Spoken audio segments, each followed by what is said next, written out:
That was quick. I'm Bob Darrow. I'm an alcoholic. You're still here. You're the people that used to hear the term last call.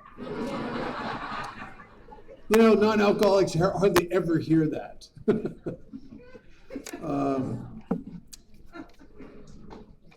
Well, I get to share my experience on a step that I was also, I've been resistant to all of this. Isn't it odd? Isn't it so odd that I resist the things that really light me up and make me happy and free? I got sober in 1978, and I asked a man to sponsor me. And I asked a man to sponsor me who I met because he brought a meeting twice a week into the detox I was in. I didn't know that he was a 5%er.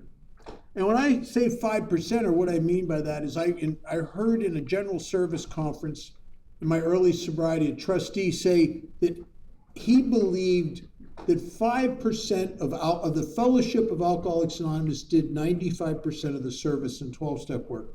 And then he went on to say that 5%, as long as they remained a 5%er and continued to do it, never drank again.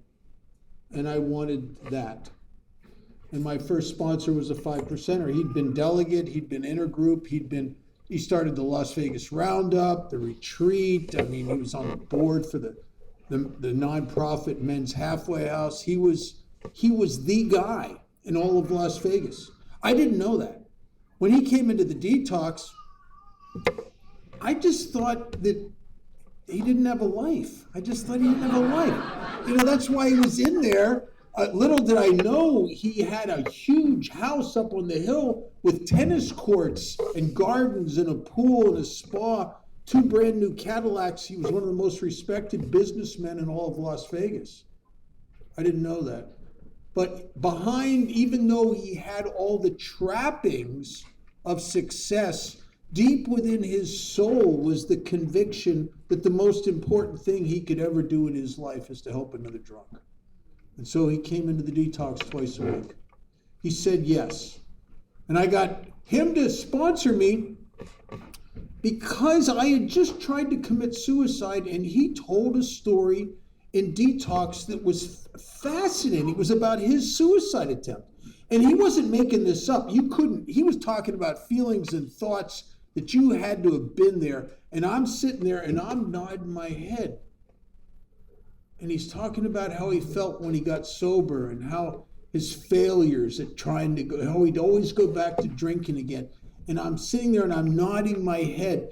And something occurred to me. It was like, I'm like him, evidently, but something has happened to him because he laughs a lot. I don't laugh. No, I'm sober. Nothing funny. Nothing. I have no humor. So the guy accused me in early sobriety of having my sense of humor surgically removed. I mean, and that's seriousness is one of the big symptoms of the bondage of self. But this guy laughed a lot. And I remember thinking, man, this AA must have done something for him.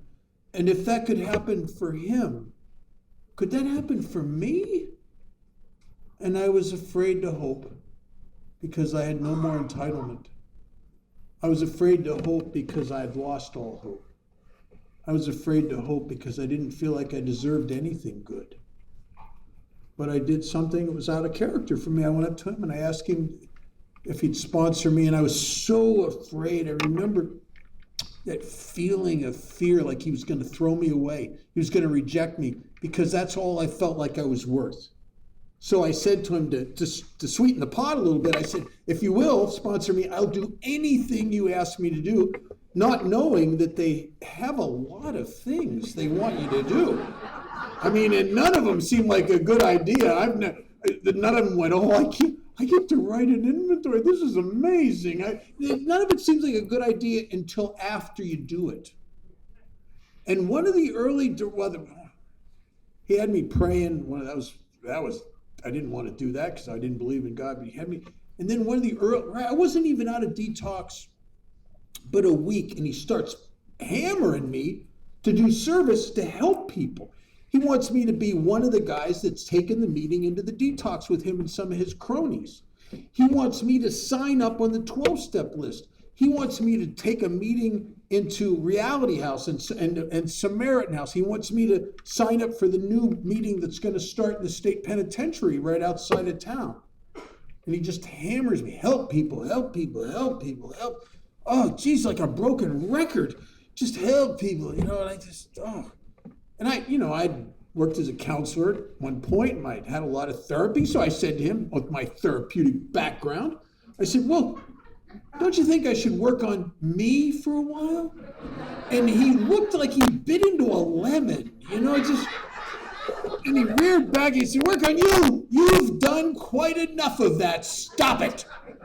And when he said that, I didn't argue. I said, yeah, okay, because if I could have been fixed, I'd have been fixed by now, for God's sakes. And I started doing everything he suggested. And I ended up sponsoring guys really early in sobriety. Didn't know what I was doing. And I was afraid. But I started doing it. There's a guy in California says, if you're afraid that you're going to kill somebody, he said, you got to kill a couple to get good at it. That's not true. I'm a vehicle for God's grace. I don't have the power to fix somebody. I don't have the power to kill somebody, because the burden of all lessons in the realm of the Spirit is on the student. It's never on the teacher. We're just instruments here. So I started doing this, and I don't know why I'm doing it, and it's inconvenient. Because maybe some of you are like me. I have this feeling, this sense that I need many, many hours each day to contemplate me. You know what I mean? I'm a thinker, which is stupid because I've never sat and pondered myself and spiraled upward. You know what I mean? I don't do that. I just, but that's my nature. So he's pushing into all this 12. He had me really busy, and I was going to, I was doing a couple H&I meetings a week, and I was probably doing a total of close to 20 meetings every week, because I discovered something early in sobriety. I was better off with you than I was when I was alone with me. A lot better. And so I just went to because being with you was plus I wouldn't only go to a meeting, I'd go to Denny's and coffee shops after the meeting, before the meeting. I lived in Alcoholics Anonymous. And I remember I was working as a counselor my first year of sobriety against my sponsor's wishes. So he said, that's like the blind leading the blind, But I had someone tell me, who was a professional. They said, you may be replacing your addiction to alcohol with an addiction to AA. You know what I thought? I thought, who cares? This is the best I've done, and I've been in and out of AA for a lot of years. And I did it, but I didn't understand it. I didn't understand why I was doing it. I just understood that my sponsor wanted me to do it, and I wanted his approval desperately. And this is the only place I've ever come where you took something that would often be considered a defect of character and you turned it into an asset. I wanted his approval, so he got me to take actions I wouldn't have taken. But I wanted his approval. And I wanted the approval of the other members of my home group also, because they were all doing it. And so it was easy to do something that the people you respect are doing, right? I started doing it, and I remember I didn't really work the steps. I did an inventory my first year and the third step, but I didn't really work the steps out of the book until about 4 years sober, after I heard my first Joe and Charlie thing. And because I got sober in the 70s, there was not a big book consciousness in most of the fellowship of AA. It just didn't exist. People were trying to work the steps out of the 12 Steps and 12 Traditions book, which is nuts. I mean, I've done that. I wrote a fourth step out of the 30-some questions. So I didn't really do it out of the big book until I was over 4 years sober. And it was an amazing thing. But people in those days stayed sober by making amends. You had to clean up your whole mess, everything, pay back every dime. No negotiation with that at all. You had to develop a relationship with God, and people in AA didn't care if you believed in God or not. They wanted you to take the actions, and they wanted you to do service. And so my sponsor was all about all of those things, and he had me pushing into this stuff. But I still, because I haven't worked the steps out of the book yet, I still intermittently suffered from depression. It was one of the reasons I went to 15 to 20 meetings every week. I discovered something. Depression has a hard time hitting a moving target, right? And so I just keep going. I do a lot of it. I'd be exhausted by the end of the, I'd come back from a 10:15 to 11:15 meeting at night. I'd be exhausted. And one night, I'm at the 10:15 meeting, and I'm not doing well, and I had started sinking into a deep depression. Somehow I got out of my apartment. I didn't know what else to do, so I said a little prayer, and I thought maybe if I can get to this 10:15 meeting, this late meeting, that maybe I'll hear something that snap me out of this funk I'm in. Because I get scared when I've drank in the 7 years I was in and out. I drank over depression because until my emotions had put the screws to me so much, I do anything for relief, and I'm moving down that road. And so I go to this meeting because I don't know what else to do. I don't have much else, and I'm sitting in that meeting and I'm trying to ponder my life, and I'm just, isn't it funny? The more I think about me, the more problems I realize I almost overlooked. Do you know what I mean? And I've got all these problems, and I'm sitting there, and I'm not doing very well, and I can't hear anything in the meeting. Depression is somewhere in the apex of self-involvement. And when I got me right on me, I get a disconnection with reality. And the disconnection is what's going on in the meeting or in life is so far away. It's like music in a doctor's office. It's just, it doesn't even mean, it doesn't get to me because the big show is on the inside. That's what happens to self-centered thinkers. The big show's on the inside. And so I'm in the meeting. I don't know. God could be trying to talk to me in the meeting. I don't hear nothing. I'm just thinking. Well, there's a guy sitting across. I'm sitting in the back row. There's a guy sitting across from me in that row who's evidently coming off a drunk. And he's grabbing himself like this. And he's rocking back and forth. And I know that one. And his nerves are shot. He gets up. He can't even sit very long. He's pacing like a caged animal behind the back row. And then there's the bathroom's right there. You can hear him. Intermittently, he goes in there and he's dry heaving. And I am trying to figure out all these problems, and this guy's annoying the crap out of me. By the end of the meeting, I'm not any better. I'm actually probably worse because I think the subject was gratitude or something. It's like, and I start to leave, and this guy Charlie, who's the secretary, wanted some help. Was at this chapel, putting the chairs back and getting rid of the trash and all that stuff. So I stayed. And Charlie and I are the last two guys to leave, and he's locking up the chapel door. We're standing right outside the front door, and we look over, and the guy who was coming off the drunk is laying on the ground next to my car. Now, I would have to just about step over him to go home and ponder my life more deeply, which is what I wanted to do, except Charlie has a big mouth. And he'll tell my sponsor and everybody in AA what a bad member I am if I don't go help this guy. And Charlie has to go to work. He's working up at a graveyard shift up on the strip in one of these bust-out hotels. He says, "You got to help the guy." And I don't want to help. I go over to him, and he's peed his pants. I don't want him in my car. And he has no medical insurance, so I can't take him to the treatment center. I don't know what to do. We used to do two things back in those days before they had the free treatment center, free detoxes. You'd take a guy into your home, did this a bunch in the early years, and you'd give him a shot of vodka, maybe every hour, and a little orange juice about every hour or so, just to keep him from going flopping around like a fish out of water on the floor of your living room. Or you could take him to the county hospital, but it was a pain. Oh my God, I'd been up there before with guys.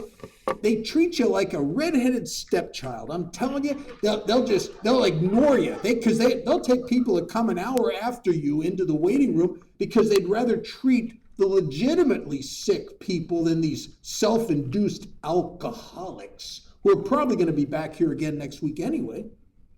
So I know what's coming. I'm going to be there all night. I got to go to work in the morning. I'm going to be tired. I'm going to be in a bad mood.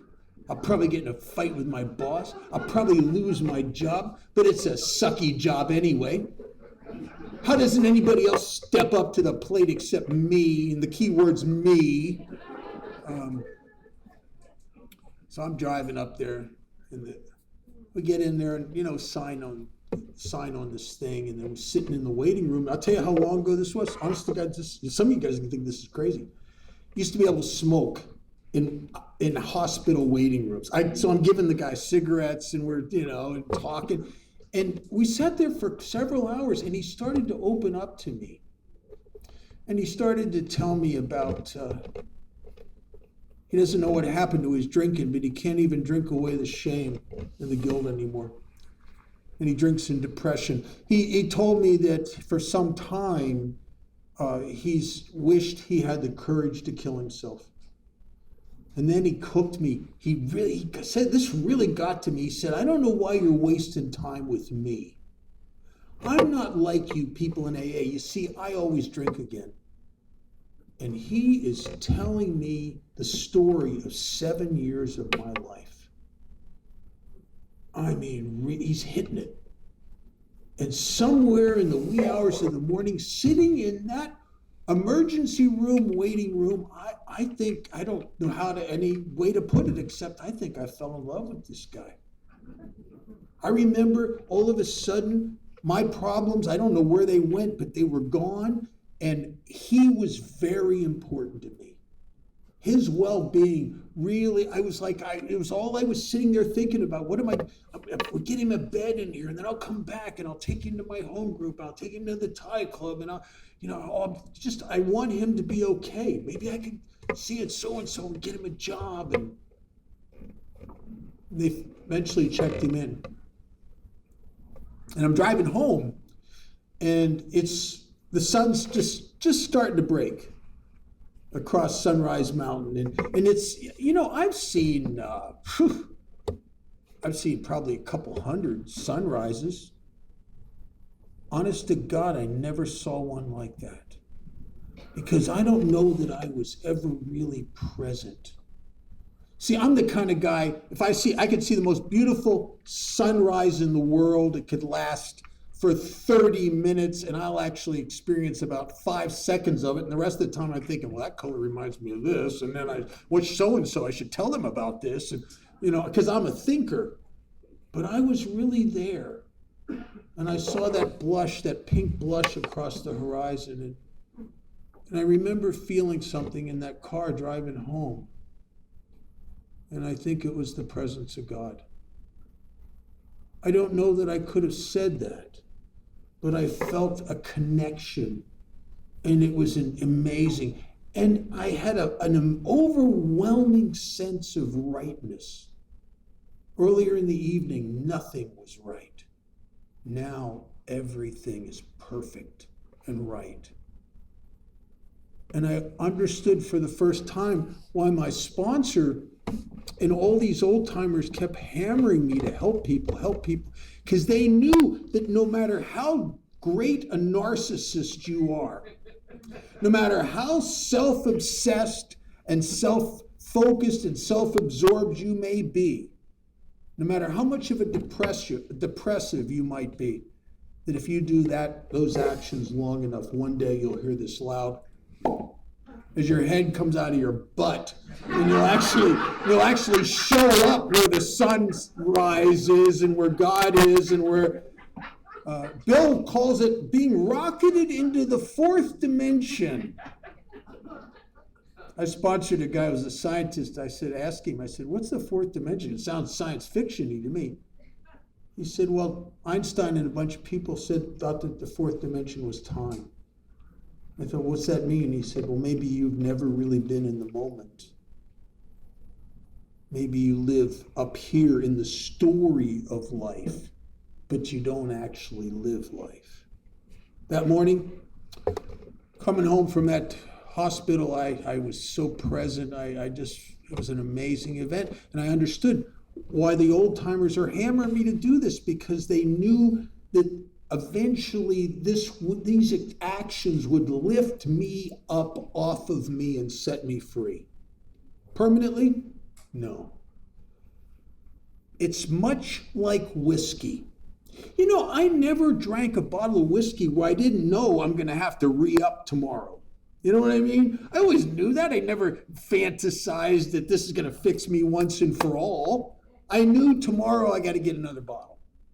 And that's why, and Bill says in the book, every day is the day we must carry a vision of God's will into all our activities. How can I best serve thee? Thy will, not mine, be done. In Bill's story, I identify with Wilson so much, more so than Dr. Bob, because Bill was a depressive. And in his story, he talks about almost drinking because of this, this self-pity and resentments that would build up. And I get that. And he said he discovered that if he went down to Towns Hospital and he spent a couple hours down there trying to help some poor guy who was throwing his guts up, that he'd be miraculously uplifted and set on his feet. He referred to it as a design for living that works in tough going. And I got to tell you, over the last 43 and a half years, I've gotten through the toughest times in my sobriety by helping others. It's counterintuitive, because it feels like when you're having a bad day and your life's falling down around you, it kind of feels like I need to work on me. No, you need to forget yourself and go help somebody else. But that is not an easy lesson to learn for a self-obsessed, self-management kind of guy like me. And so I started doing this 12-step work, and I started getting the results. I remember my first sponsor said something to me that it came true, not right away. He said, you don't have to worry about anything. God takes good care of his servants. God pays well. And I didn't know that was a paraphrase out of one of the third step promises. That having a new employer, being all powerful, he'll provide what I need. If I can do two things: keep close to him. So every morning, and most throughout the day, sometimes I'll turn my consciousness towards God. But even more importantly, I'll perform his work well, which is helping his kids. And as a result of that, I feel closer to God when I'm helping his kids than I do when I'm praying and meditating. I feel more connected to God in helping his kids. And so this becomes a way of life for some of us, the ones that are lucky.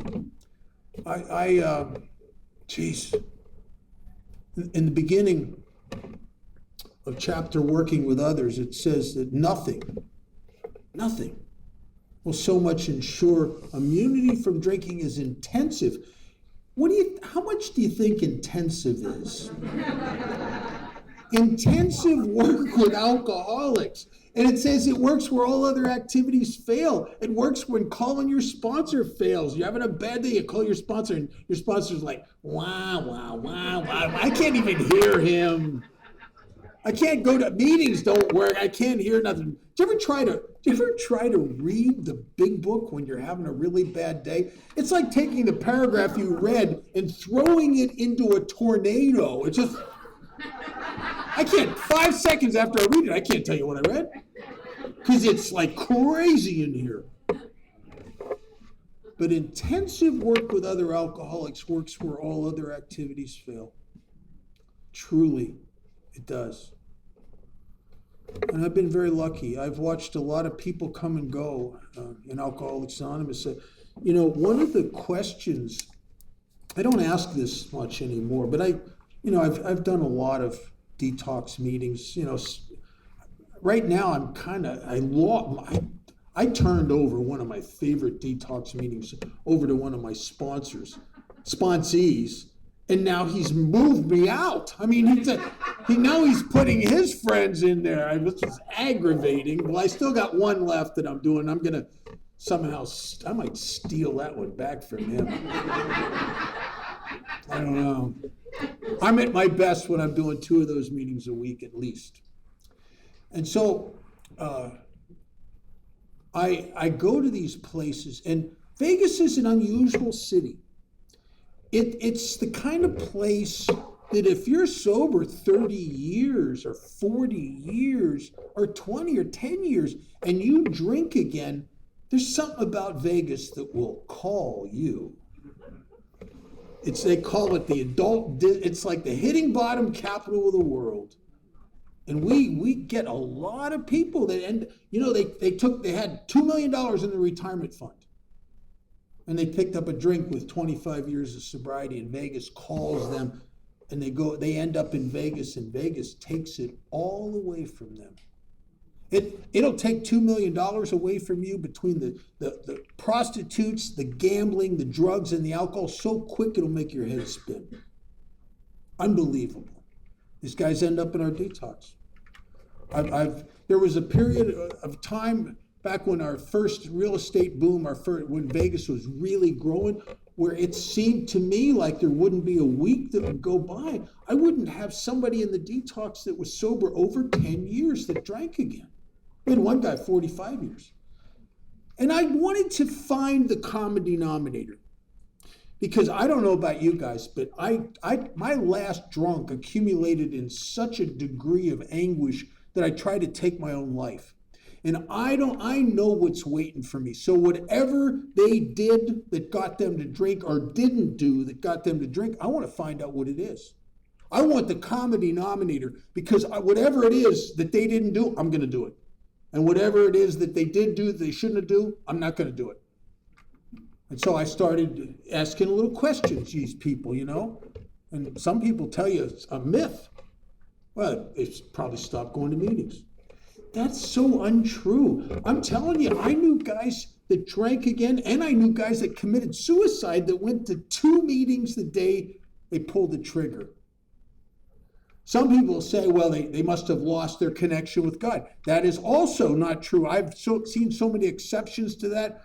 Deacons, ministers, priests who have such a better relationship with God than I got, and they drank themselves to death. So I stumbled on a question to ask these new guys that uncovers a commonality in the relapse. Here's the question. Oh my God, I'm so sorry you're here. I'd like to help. If you would, here's a piece of paper. If you could write down the names and the phone numbers of the guys in their first 30 to 60 days that you've been trying to help, I will call them. I'll step up until you get stable to help take your place. They won't have anybody to give you, because they had lost their way. They had lost their primary purpose. Now their primary purpose is not helping other people. Their primary purpose is them. It's their finances. It's their house. It's their business. It's their family. It's it's them. And they lost their way. And Wilson refers to us helping other people as our primary purpose. As a matter of fact, I think any view of the 12 steps that doesn't include a commitment to step 12 is just another selfish, self-centered endeavor. You're going to hone yourself into such a state of spiritual wonderfulness, you'll glow in the dark. And we do all of this not so we glow in the dark, or not even so we feel better. We do all of this so we can become servants, so we can help God's kids. We grow in understanding and effectiveness. In the 7-step prayer, we're not asking God to take away the things that stand in the way of our happiness. We're asking him to take away the things that stand in the way of our usefulness. And I started to claim my primary purpose. And it's exquisite because it's real freedom. You know, I go to AA for the exact same reason I drank whiskey, because whiskey set me free. Free of my emotions, my thoughts, the feelings of not fitting, the depression. It just set me free when it worked, not at the end. And I do AA for the same reason. I want to be free.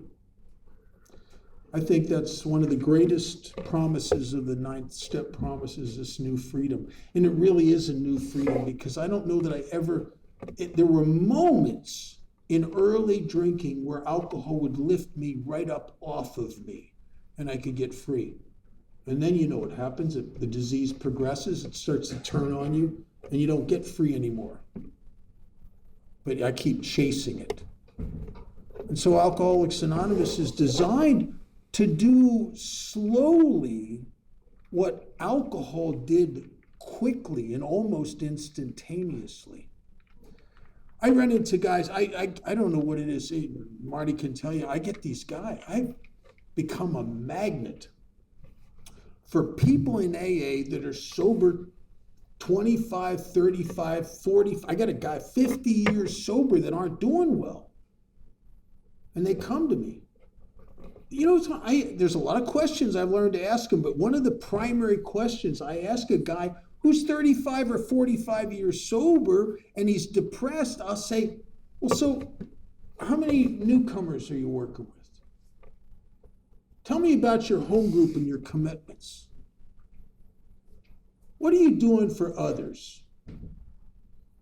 And usually I hear the answer is 0. When I ask, I've had this happen to me several times. I'll ask somebody, so how many guys do you sponsor? And they'll say, I've heard that this is crazy. They'll say none, or maybe they sponsor guys, but I haven't seen them for a while. We only play golf together once a month, or something, something like that, right?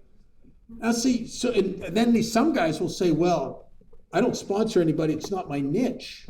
And I think, what do you mean it's not your niche? Well, I sponsored, 10 years ago, I sponsored 3 guys and they all drank again. So I just make coffee.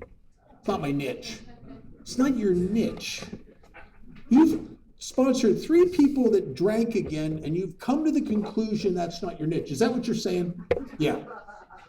I have to tell them the story of Bill Wilson. I said, December 15th, 1934, Bill Wilson exited Towns Hospital for the last time. And there's something that happened to him in Towns Hospital, and it wasn't the light and it wasn't the wind from the mountaintop.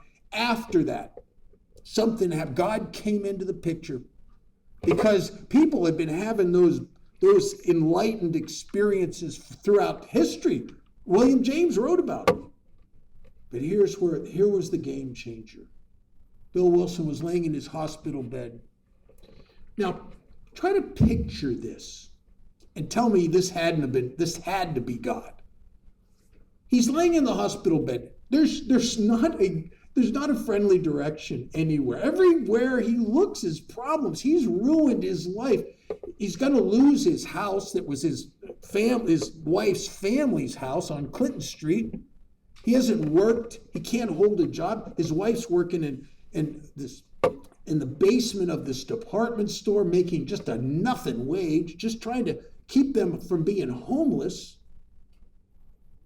He's ruined his career in the finance industry. There's no friendly direction anywhere for him. Problems on every front. and he's laying in the hospital bed. And the thought, in the midst of all that, the thought came to him, there might be hundreds or thousands of alcoholics out there I might help. Now, who comes to that conclusion in a detox? I mean, for God's sakes, I'm so inundated with problems. I'm so obsessed with me. And I think that's when God came into the picture. And Bill came out of Towns Hospital on December 15th, 1934. And that's what he had. He had a conviction. He had a belief that if whatever that thing was that happened to him in Towns Hospital with Abby, whatever that was, that maybe he could keep it alive if he gives it away. And from December 15th, 34 to May 10th, 35, Bill Wilson worked with 96 failures. 96. One guy committed suicide in their house on Clinton Street that he put up. Another guy stole his suit. He had one nice suit for job interview. Stole the suit. Another guy stole the coffee pot. Tried to trade it in for gin. Huh? Nobody stayed sober. But he persisted. He never stopped. And there's the famous conversation before he went to see Silkworth, before his trip to Akron, where he's so in despair because nobody's staying sober. And he said to Lois, maybe I'm wrong. Maybe I got to go to work. I got to get you out of that department store. You've been laboring in there just to keep us alive. And maybe I was wrong. Maybe this thing doesn't work. And she said to him, but Bill, you're sober. Sometimes we have to hear it from somebody else. You can't say those things to yourself. And he went to talk to Dr. Silkworth, and Dr. Silkworth straightened him out because his 96 failures was a work in progress. He learned a lot from that stuff. And then Silkworth put the icing on the cake. Silkworth said, Bill, you gotta stop preaching to these people. He said, you got to tenderize them first. You can't put them on the grill until you tenderize them.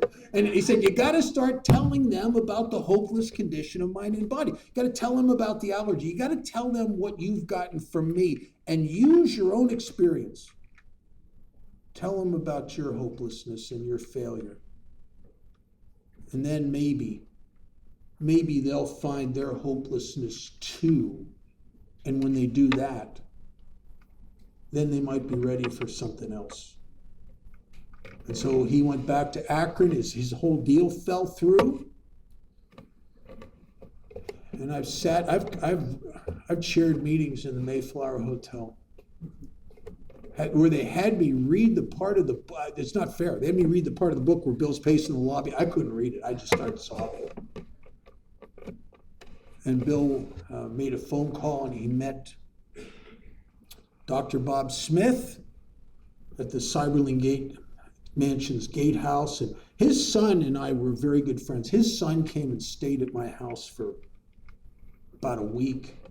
And I remember he sat in my living room and told a whole bunch of us, probably 50 of us, the story of when he drove his dad and his mom and his sisters. Him and his sister were in the front seat, and Bob's in the back with his wife Ann, they're driving him to see some guy from New York about his drink, and he does not want to go. He's begging him, please, please, please. He felt guilty. He'd screwed up Mother's Day, and so he's guilty.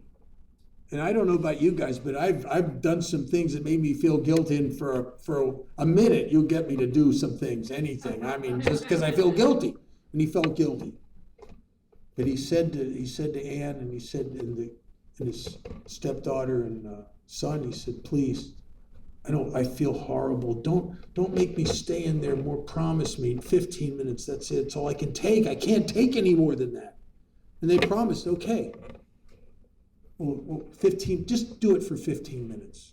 And he went into that Cyberling gatehouse, and they waited out in the other room. And they left him in there. He stayed in there for several hours. We asked Smitty, but you promised your dad that you only 15 minutes, and he was in there for what, 4 hours, something like that? What happened? He said, man, we heard our dad laugh. We hadn't heard Bob laugh in a long time. And that's the first voice of God some of us hear. It's in the laughter. The freedom from this bondage of self. Bob connected with Bill, not because Bill was talking to Bob about Bob's drinking. Bill was talking to Bob about Bill's drinking, and he did the thing that I'm sure that was the same thing I did in detox when I heard my sponsor Shear, and I sat there and I started nodding my head. The book says, until this understanding is made, very little good can come about, really. And a connection was made, a connection that would eventually change the world. And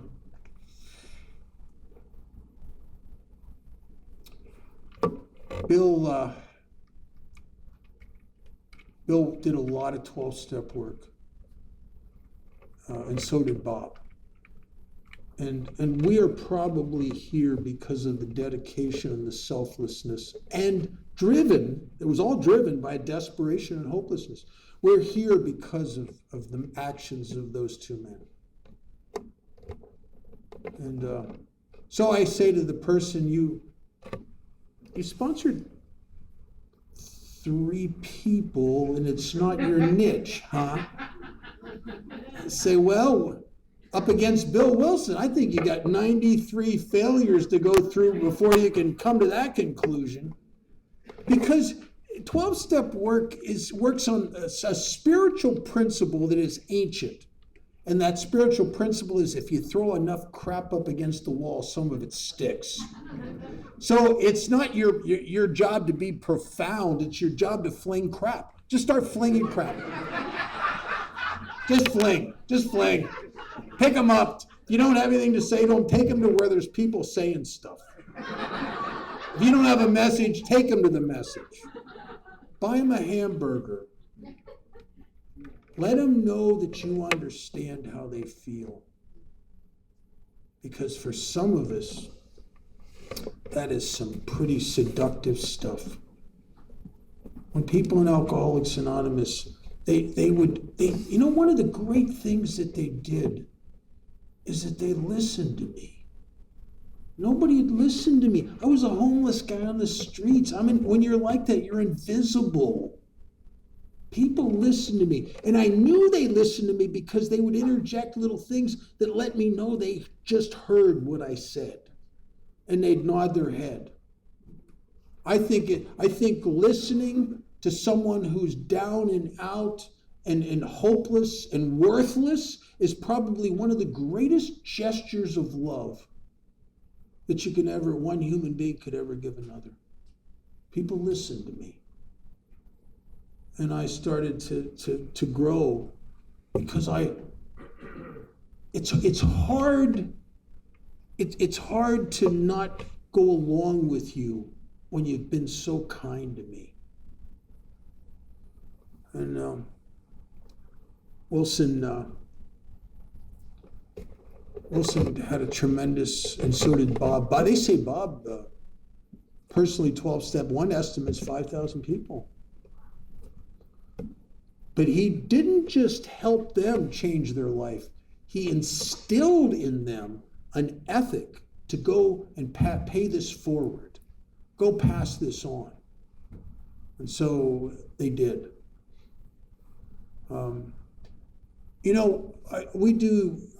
have a big book, experiential big book step workshop at my house. I've had it there for almost over 34 years, maybe close to 35, I suppose. And when we get to step 12, it usually takes at least 3 weeks to do it, because having had a spiritual awakening as the result of these steps, the only result, what does that look like? And sometimes we spend time talking about that. And then we carried this message to alcoholics, and we spend a lot of time doing that. And the book is a blow-by-blow description on how to do that. And I'll tell you, I did a lot of 12-step work before I ever read this book. And if you're trying to help people and you don't have principles, all you got left is you. And I was a cowboy, and I made everything. If I'd have read this book, I would have saved some time and pain, because everything in here and working with others says don't do. Oh, I did it. I did it. Everything he said do. Nah, I didn't want to do that.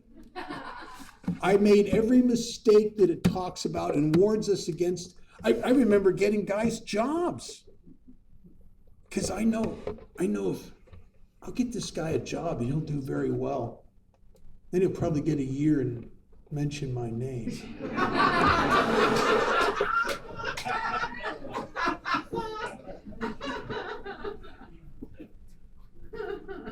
There was a federal judge. I didn't understand. I just knew him from the men's stag, and a guy named Roger. I didn't know how powerful this guy was. Actually, they named the federal building after him. That's how powerful. I didn't know that.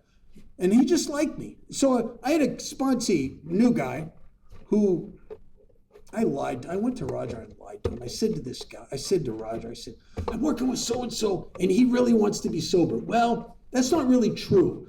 What would have been true is I'm working with this guy, and I really want him to be sober.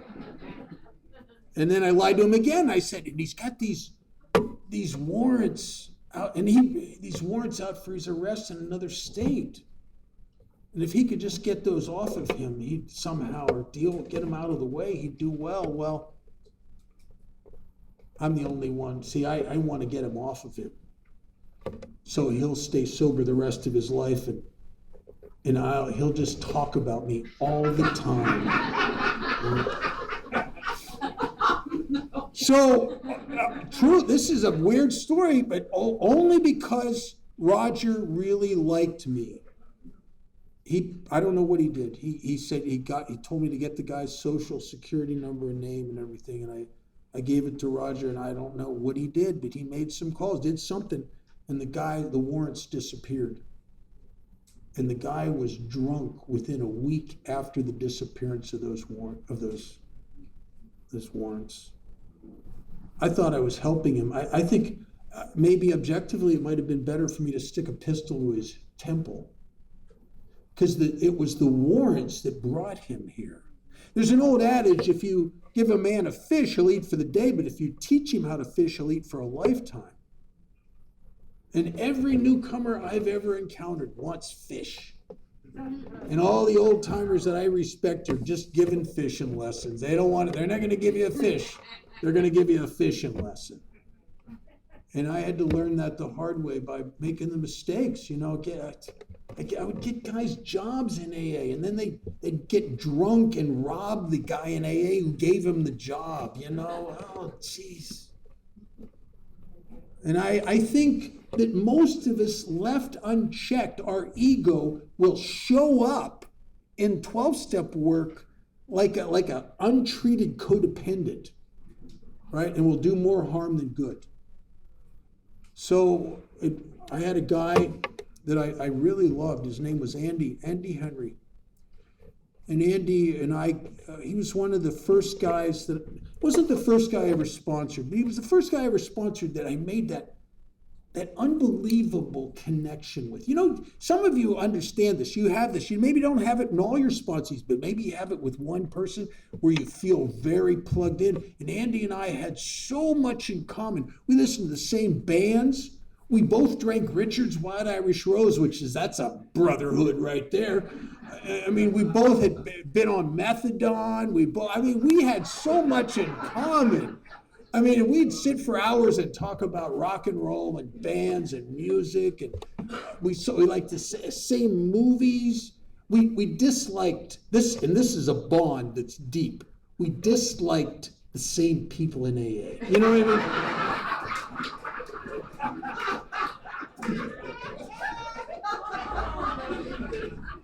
Yeah. And Andy calls me up. Now, I'm not sober very long.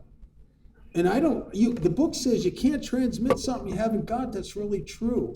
But that doesn't mean you shouldn't try to transmit something. But Andy needed more help than I could give him. And he called me up one night. He'd been to 2 meetings that night, and he wants to drink. I don't know what to tell him. I don't got nothing here. I said, well, ask God to remove the obsession to drink and go to another meeting. Go to that late night meeting. And he did, and he came out of that meeting, and the obsession was on him even worse. And he went and drank, and he came to that next morning, and he had a Kawasaki 1100 motorcycle. He went down the old LA Pike. He got that up to 110, 120 miles an hour and waited for an ongoing semi-truck coming the opposite direction going 70, and he vaporized himself on the front of that truck. And I went down to Lancaster, California, and I was one of the pallbearers. I'll tell you, there was nothing in that casket. They didn't get enough body parts to weigh more than about 5 pounds. And I remember sitting in that chapel and I'm crying because I was so conflicted, because by this time I knew one thing.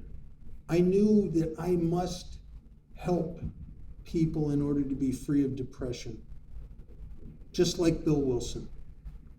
But I also knew that I didn't have what he needed. I better start getting into this book. I better start arming myself with more than what I got, because for God's sakes, I don't ever want to sit in another chapel where a guy that I care about is dead and realize that what he needed, I didn't have to give him. And I started reading, especially the chapter Working with Others, and I discovered that it's a sponsorship manual. I mean, there's every twist and turn in there you can imagine that you'll encounter in a 12-step call or working with a newcomer. It's in there. It's all in there. And when I started following the principles and not my cowboy-like personality, people started staying sober. Not everybody. Nobody has that kind of track record. But guys were starting to stay sober, and they were sponsoring other people. The book says that God will show you how to create the fellowship you crave. I'm telling you, if you don't sponsor anybody, you don't know how disconnected you are until you get a bunch of sponsees. Truly, truly. And so I run into these people that don't sponsor anybody, and they say, well, it wasn't my niche. And I said, listen, you got to start. Here's what I want you to do. It's very easy. If you'll follow these simple little directions, your life will change. First of all, you got to find a fishing hole. Right? Someplace where there's a whole bunch of newcomers in a room. Good fishing hole. Well-stocked pond. I go to detox for the same reason that Willie Sutton said he robbed banks. He said, well, that's because that's where the money is. And I go to detox because they got all these newcomers just right there. Go into the meeting before anybody else. Get there, wait for the patients to come in. Start talking to one of the guys. Just chat him up a little bit. Nothing serious, nothing heavy. Just chat him up. Tell him a little bit about your drinking. Get around to the subject of sponsorship. Tell him the truth. Tell him, say, well, I found this, and I think thousands of members in AA found this, and we couldn't make it without a sponsor. Do you have a sponsor? And if he says no, just say, listen, I'm not trying to impose myself on you, but it is important to my recovery to help people. If you would be willing to be sponsored, it would be my honor, and here's my number. You do that once or twice a week for a year, I'll promise you, at the end of that year, you'll be sitting in a coffee shop somewhere with a booth full of people you sponsor. And your life will be different than it's ever been before. Ever. And I started to sponsor people following the principles. And when in our 12th tradition, and I'll tell you, I'm a tradition guy. You won't hear this often in AA, but I know this to be true. The 12 traditions as originally written by Bill Wilson in the long form are the higher set of spiritual principles in Alcoholics Anonymous. They're the most effective spiritual principles for self-reduction and connectedness, more so than the steps. But they don't make any sense to you until after you've worked the steps. And then they fill the deficiencies. When you stop thinking about yourself and you think about a purpose, a common welfare. When your purpose stops being you. We don't make money here. The 8th tradition, Wilson says, our 12-step work is never to be paid for. We don't promote ourselves here. We never promote ourselves. Other people can recommend you for all kinds of stuff, for delegate, for all kinds of stuff. But you don't, the ego is what promotes us. They are the most effective set of spiritual principles for ego reduction, I think, more than the steps. And so I use those with the guys I sponsor. I want them to have a working knowledge of the long form of the 12 traditions because I love them. I want what's best for the people I sponsor. This is not about getting notches in my big book. This is about doing the thing that keeps my light lit, and that's helping God's kids.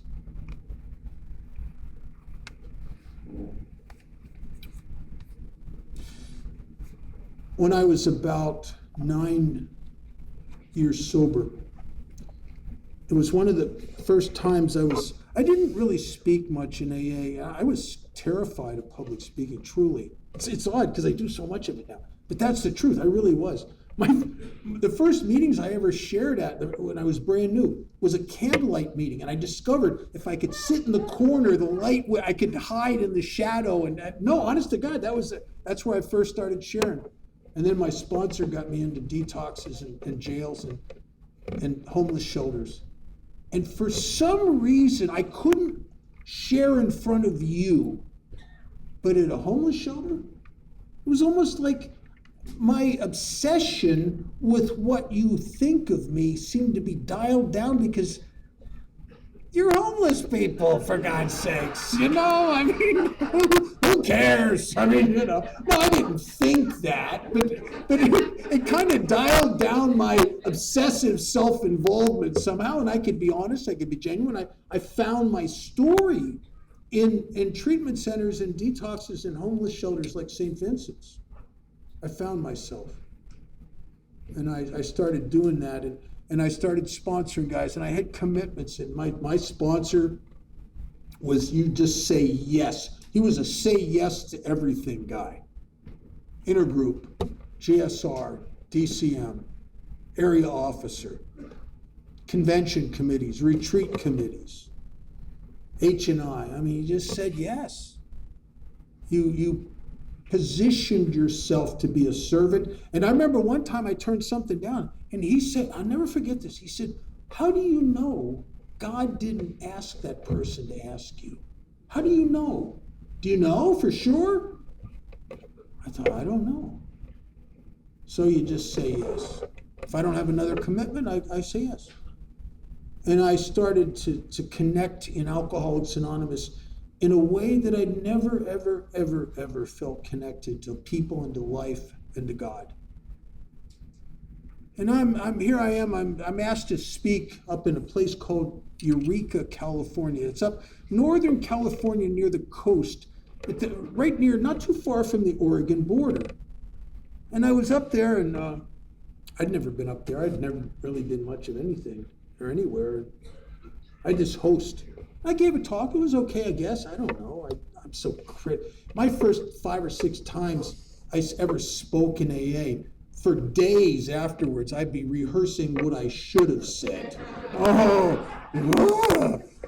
And almost I did circling a depression doing it. But I had this host, and he was a nice guy. And the next day after the talk, I had a whole day because I came in for the whole weekend. Friday night talk, I had all day Saturday and this guy said, I want to show you around. So he put me in his truck and he took me to this place that was called the Avenue of the Giants. Now, I had never seen anything like this. There were trees that were 200, 250 feet high. Some of them were 20, 25 feet in diameter. It was like walking into a scene from Jurassic Park. I mean, it was amazing. There was a presence in that forest, and a quiet presence. It was really something. Well, we're there for a little while. The guy says to me, come on, way to get in the truck. I want to take you down to the coast because there's these rock monoliths that come up 100 feet or more right out of the ocean. He said, it's amazing. There's cliffs. You got to see all this. So okay. So I get in this truck and we're driving along. And it's a ways. We're passing these meadows and fields. And he says to me, he said, do you notice how you don't see a 200-foot tree by itself in the middle of the field? I said, yeah. He said, you know why that is? I said, no, I don't. He said, well, God's created these trees in such a manner that they cannot help but aspire to grow to these magnificent heights. The problem is, if they grow up alone, they will literally outgrow their roots' capacity to support them, and they will topple over and die on their own aspired magnificence. They must grow up in community, and they interlock their roots into a net below the floor of the forest, and this supports them and allows them to grow into God's vision of the tree. And I thought, my God, isn't that what happened to me? I came to you, and I'm lost. I'm afloat in the universe. I'm suicidal. I'm depressed. I'm a mess. Totally dying of what felt like loneliness. And I get this sponsor who's fanatical, and he will not negotiate anything. And he wants me to do service, and he wants me to sponsor people, and he wants me to have commitments. And little did I know that I was literally intertwining the roots of my life with yours. And that has allowed me to grow into my nature. I have a really good life today, and I got to tell you, this is the honest to God truth. It's not my fault. Truly. I just came here sick enough and desperate enough and hopeless enough to get a sponsor and follow his directions. I've had a problem all my life. A problem that caused depression, it caused anxiety, it caused a restlessness inside of me. And I got this thing inside of me that just wants. It wants. If you ask me, what do you want? I don't know. Yours? Different? More? I don't know. And half the time when I get what I want, that ain't it. That ain't it. Nah. And I never could find the off switch to the wanter. And consequently, I'd be depressed and disillusioned and let down a lot in my life. And it plagued me. This chronic dissatisfaction. I have a sponsee, he says, I don't know, but I think I was born disappointed. And so what happens is we come to Alcoholics Anonymous, and I get a sponsor, and I work these steps, and I start to want what God wants.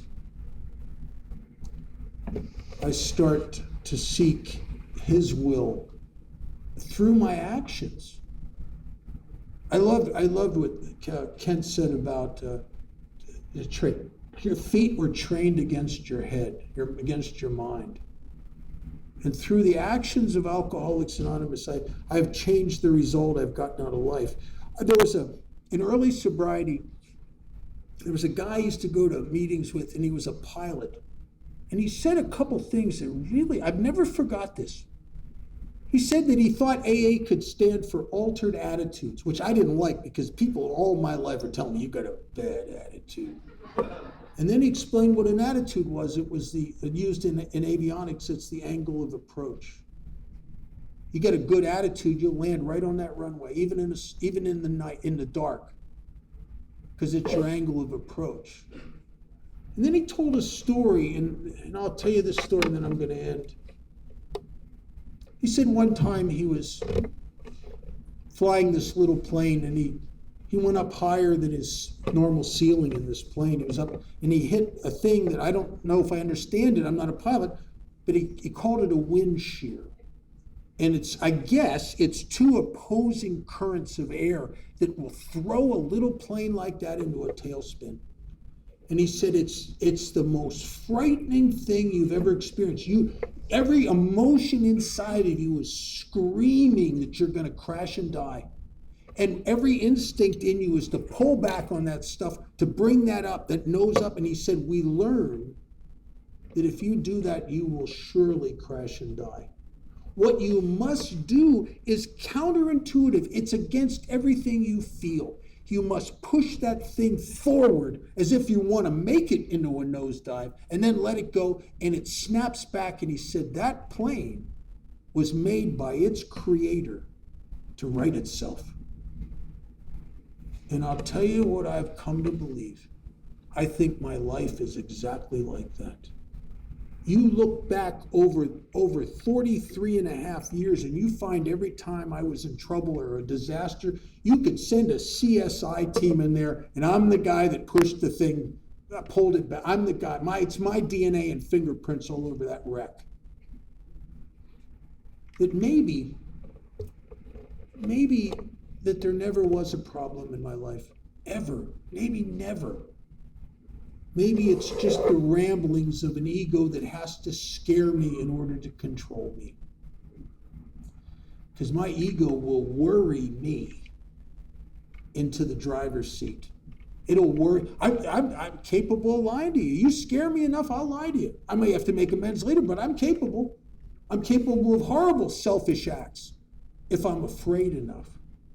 And what if the things I've been afraid of all my life, what if they never had any reality? What if the truth is we've never left the Garden of Eden? Everything is in divine order.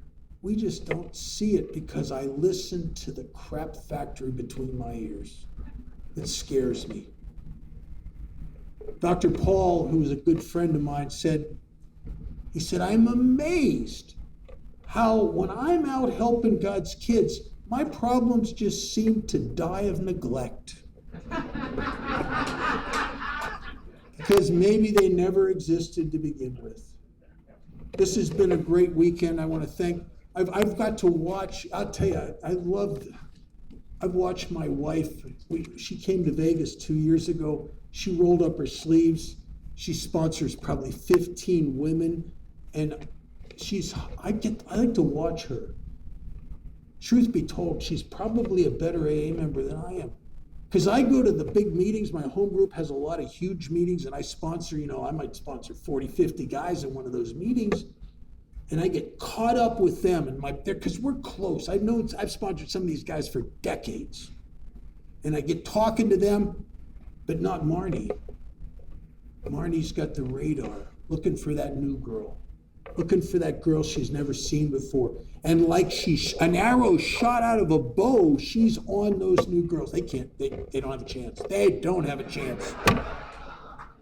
And not as she just on them, she brings all their little pigeons with her, and they all just surround the new girl. And next thing they know, they got her. This girl's picking her up Monday night, this girl's picking her up Tuesday night, and this Wednesday night. And God, I get to watch God show Marnie how to create the fellowship she craves. And the more, and this is kind of sounds like a terrible thing to say, but it's true. The more people she sponsors, the more she likes me.